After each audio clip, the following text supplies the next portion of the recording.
할렐루야. 사랑하는 대강의 가족 여러분, 오늘 하루도 하나님의 말씀과 동행하는 삶이 되길 소망합니다.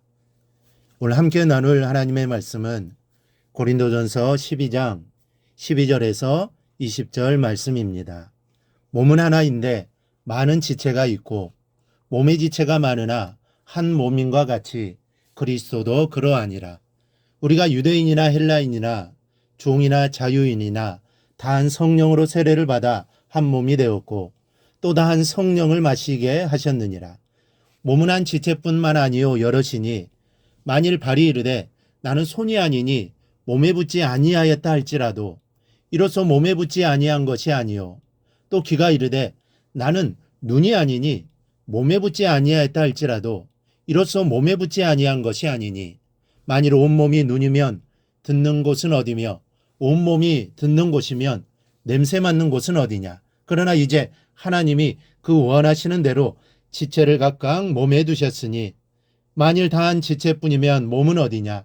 이는 지체는 많으나 몸은 하나라. 아멘. 하나님께 창조하신 세상의 모든 피조물들은 다 꼭 있어야 할 것들입니다. 아름다운 꽃과 새들뿐만이 아니라 무서운 맹독을 가진 곤충이나 또 징그러운 뱀에 이르기까지 세상에 필요가 없는데도 존재하는 것은 하나도 없습니다. 한국에는 이 다양한 종류의 벌이 서식하고 있는데 가장 흔한 벌 중 하나는 꿀벌입니다. 이 꿀벌은 꽃에서 꿀을 모아서 꿀을 만들어내고 꿀과 함께 꽃의 교배를 돕는 등 생태계에서 아주 중요한 역할을 합니다. 벌이 사라진다면 가장 큰 문제는 식량 공급에 대한 위협이라고 합니다. 벌은 꽃에서 꿀을 모으는 동시에 꽃들의 교배를 도와주는 중요한 역할을 합니다. 즉 벌이 없으면 꽃이 열매를 맺지 못하고 결국 식량 공급이 매우 어려워지게 되는 것입니다. 이에 대해 아인슈타인은 지구상에서 벌이 사라지면 인류는 4년 내 멸망할 것이라고 말하기도 했습니다. 즉 세상에 필요하지 않는 존재는 없다는 것입니다. 하나님이 창조하신 것이기에 다 필요가 있는 것입니다. 이 좁혀서 인간 세계만 보더라도 그렇습니다. 이 세상에는 악인이 있고 또 의인이 있습니다. 효자가 있는가 하면 불효자도 있습니다. 건강한 자가 있는가 하면 병약한 자가 있습니다. 그러나 이 모든 존재들과 인간은 한결같이 세상에 있어야만 하기에 있는 존재들이라는 것입니다. 그것이 비록 우리 인간의 지혜로 이해하기 힘들고 받아들이기 힘들다 할지라도 그것은 인간의 능력으로 이해하지 못하는 것일 뿐 하나님은 필요치 않은 것을 세상에 만들어 놓으신 것이 하나도 없습니다. 그렇다면 더 좁혀서 인간 세계 안에서도 우리 교회 안을 보십시다. 주 안에서 다 하나 된 한 형제요 자매이지만 그러나 한 사람 한 사람이 다 다릅니다. 직업도 다르고 환경도 다르고 생각과 사상, 취미에 이르기까지 처음부터 끝까지 같은 사람은 한 사람도 없습니다. 영적인 수준도 각각 다 다릅니다. 그러면 왜 하나님이 이렇게 다른 존재로 만들어 놓으셨을까요? 그리고 왜 이렇게 서로 다른 존재들을 교회라는 한 울타리 안에 살아가게 하셨을까요?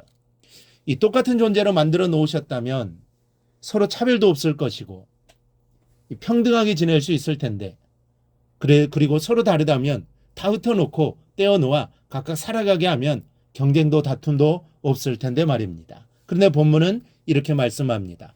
몸 가운데서 분쟁이 없고 오직 여러 지체가 서로 같이 돌보게 하셨느니라.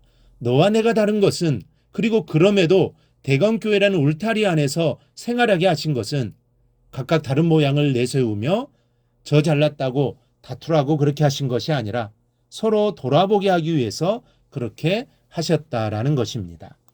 여러분 만약 사람의 능력이 무한한 존재예요. 스스로 아무것도 부족함이 없도록 다 해결할 수 있는 존재라면 너나 내가 똑같아도 좋을 겁니다. 내 문제를 다 내가 알아서 할 수 있으니 너라는 존재가 필요할 리가 없습니다. 그러나 하나님 외에 그런 존재가 어디 있습니까? 하나님 외에는 다 부족한 존재예요. 따라서 누군가의 도움을 힘입지 않으면 살아갈 수 없는 존재입니다. 그러니 각각 다른 재능을 지니고 살면서 서로 필요한 도움을 주고받으면서 살아야 하는 것입니다. 모든 피조물이 다 다르고 모든 사람이 다 다른 이유가 여기에 있습니다.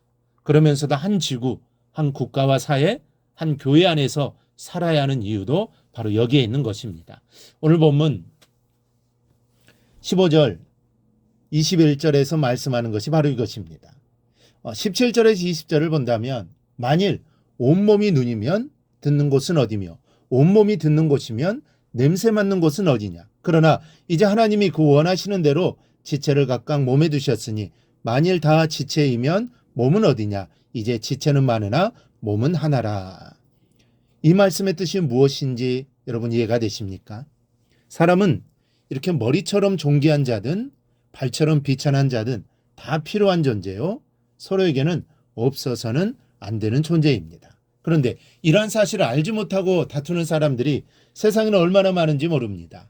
저 잘난 맛에 산다고 남을 비방하고 멸시하며 사는 사람들이 적지 않습니다. 여러분, 너와 나 사이에 차이가 있는 것은 이렇게 다투고 시기하고 멸시하라는 것이 아닙니다. 나와 다른 너 또한 세상에 하나밖에 없는 사람이라는 것을 인정하고 존중해 주라는 것입니다. 그래서 분쟁이 없이 서로 돌봐주며 서로 부족한 것을 돕고 살라고 하나님이 사람과 사람 사이에 차이를 두신 겁니다. 높고 낮음을 따지기 위한 차이가 아닌 너를 높이고 너를 돕기 위한 차이입니다. 여러분, 우리는 서로 다릅니다. 경제적 형편도 다르고 생각도 다르고 가치관도 다릅니다. 그러나 어떤 생각을 가져야 합니까? 너와 나는 한 몸이라는 생각을 가져야 합니다. 이 교회라는 한 몸을 이루고 있는 서로 다른 지체라는 생각을 가져야 합니다. 이런 생각이 있어야 서로 도울 수 있습니다. 내가 고통을 받으면 그 고통이 내게도 느껴지고 내가 고통을 받을 때는 내가 함께 고통스러워할 수 있는 관계가 될 수 있습니다. 기쁠 때도 마찬가지입니다. 사람은 하나님이 의도하시는 대로 따라 살 때가 가장 행복한 겁니다. 하나님의 뜻에 거스르지 않고 살 때 근심과 걱정이 물러가기 때문입니다. 오늘 하나님은 우리 서로가 가지는 차이에 대해서 어떤 의도가 있으신지를 말씀해 주셨습니다. 그러니 그 의도대로 살아가십시다. 서로를 내 인생에 꼭 필요한 존재로 알고 서로가 서로를 인정해주고 도와주는 삶을 살아가기를 주님의 이름으로 축원합니다. 오늘 묵상한 말씀을 굳게 잡고 삶으로 실천하며 살아내는 대강의 모든 성도들이 되기를 축복합니다.